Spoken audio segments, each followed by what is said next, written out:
Assalamualaikum warahmatullahi wabarakatuh. Saya mahasiswa Universitas Mamulang yang berada di Tangerang Selatan. Nama saya Erwan Kurniawan, kelas 06 TPLP 007, NIM 181011400787. Nah, di sini saya akan mempresentasikan mata kuliah Sistem Informasi Manajemen atau SIM di pertemuan 4 yang berjudul Sistem Manajemen Database. Langsung saja ke materi. Apa itu sistem manajemen database? Sistem manajemen basis data atau database adalah suatu sistem atau perangkat lunak yang dirancang untuk mengelola suatu basis data dan menjalankan operasi terhadap data yang diminta banyak pengguna. Selanjutnya, apa itu database? Nah, database ini sendiri adalah sistem file komputer yang menggunakan cara perorganisasian tertentu yang dimaksudkan untuk mempercepat pembaruan masing-masing record serta pembaruan secara serempak atas record terkait. Juga untuk mempermudah dan mempercepat akses terhadap seluruh record lewat program aplikasi. Akses yang cepat terhadap data yang tersimpan yang harus digunakan secara bersama-sama untuk dibaca guna menyusun laporan-laporan rutin atau khusus. Nah, dapat kita simpulkan bahwa database itu adalah suatu perorganisasian sekumpulan data yang saling terkait sehingga memudahkan aktivitas untuk memperoleh informasi. Nah, selanjutnya, di sini ada struktur database. Struktur database dibagi menjadi 3 bagian, yaitu struktur database hierarkis. Nah, struktur database ini yaitu sekelompok data dan subkelompok yang lebih kecil menyerupai cabang-cabang pohon. Nah, yang kedua, struktur database jaringan. Nah, struktur database ini memungkinkan suatu catatan tertentu menunjuk pada catatan dari lain database dalam database. Nah, yang ketiga, ada struktur data relasional. Nah, struktur database ini merupakan sekumpulan tabel dan hubungan antar record dilakukan atas dasar nilai-nilai pada suatu data dan record tidak didasarkan pada alamat dalam record. Selanjutnya ada komponen database. Nah, yang pertama yaitu file database. Nah, file ini memiliki elemen-elemen data yang disimpan dalam salah satu format organisasi file database. Nah, selanjutnya ada sistem manajemen database. Terus suatu kelompok program software yang mengelola database. Nah, mengontrol akses terhadap database, menjaga keamanan database dan melakukan tugas-tugas lainnya. Terus sistem antarmuka bahasa induk. Nah, bagian ini DBMS yang berkomunikasi dengan program aplikasi seperti Cebol dan Fortran yang memerlukan data dari file-file. Nah, yang kelima adalah program aplikasi. Nah, program ini memiliki fungsi yang sama seperti pada sistem konvensional. Nah, hanya saja file-file datanya independen dan menggunakan definisi data standar. Nah, yang keenam adalah kamus data. Nah, pusat penyimpanan informasi data-data dari database yang memuat skema database terdiri dari item-item dalam database serta deskripsi serta definisi atribut-atributnya. Nah, yang ketujuh ada terminal pengaksesan dan pemutakhiran yang online.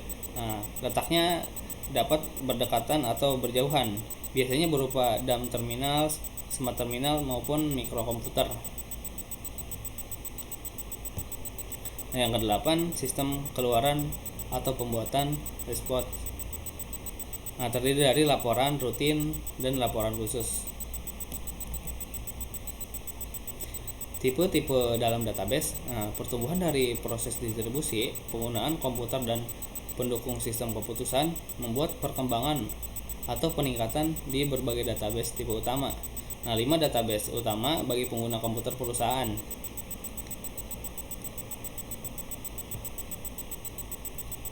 Yang pertama ada operasi database umum. Nah, database ini menyimpan data-data penting untuk mendukung seluruh operasi-operasi perusahaan dan juga dapat disebut subjek area database atau SADB, database transaksi dan produksi database. Nah, selanjutnya ada pengguna database umum. Nah, database ini menyimpan data-data info inti dari operasi pilihan database luar. Nah, database ini berisi ringkasan data dan info yang paling dibutuhkan bagi manajer perusahaan dan pengguna lainnya. Selanjutnya, distribusi database. Nah, distribusi ini berasal dari kelompok-kelompok kerja lokal dan departemen pada kantor daerah, kantor cabang, terus tempat pemakzuling dan tempat kerja. Selanjutnya ada pengguna pribadi database. Nah, database ini berisi bermacam-macam data yang dikembangkan oleh pengguna di tempat kerjanya. Nah, yang terakhir ada database luar. Nah, akses besar memiliki database pribadi atau bank-bank data tersedia bagi pengguna-pengguna dan perusahaan untuk info komersil dan dengan membayar. Selanjutnya ada struktur database. Nah, pengelola database yaitu seorang spesialis informasi yang bertanggung jawab atas database disebut pengelola database, yaitu database administrator. Tugas DBA ini terbagi dalam 4 area utama, yaitu perancangan database. Nah, perancangan ini meliputi kerjasama dengan para manajer atau mendefinisikan skema perusahaan dan dengan para pemakai untuk mendefinisikan subskema mereka. Selanjutnya penerapan database. Nah, penerapan ini mencakup penciptaan database yang sesuai dengan spesifikasi DBMS yang dipilih, serta menerapkan dan menegakkan kebijakan dan prosedur pengguna database. Selanjutnya operasi database. Nah, operasi ini mencakup penawaran program-program pendidikan bagi pemakai database dan menyediakan bantuan saat diperlukan. Nah, yang terakhir keamanan database. Nah, meliputi pemantauan kegiatan database itu sendiri. Nah, syarat-syarat sistem. Nah, keuntungan menggunakan database. Yang pertama, mengurangi pengulangan data. Jumlah total file dapat dikurangi dibandingkan bila file-file komputer disimpan terpisah di tiap aplikasi komputer dengan menghapus data duplikasi atau berbagai file. Selanjutnya mencapai independen data. Nah, spesifikasi data disimpan dalam skema daripada dalam tiap program aplikasi. Nah, perubahan data dibuat pada struktur data tanpa mempengaruhi program yang mengakses data. Selanjutnya, mengintegrasikan data dari berbagai file. Nah, saat file dibentuk sehingga menyediakan kaitan logis. Meningkatkan keamanan. Nah, data yang dikelola oleh DBMS lebih aman daripada data dalam perusahaan atau manual. Nah, karena dalam DBMS menyertakan kata sandi atau bahasa sandi. Nah, selanjutnya ada kelemahan database. Nah, kelemahan database ini memperoleh perangkat lunak dengan perangkat kelas yang mahal. Terus kurangnya ahli database. Nah, DBS memerlukan pengetahuan khusus agar dapat memanfaatkan kemampuannya secara penuh.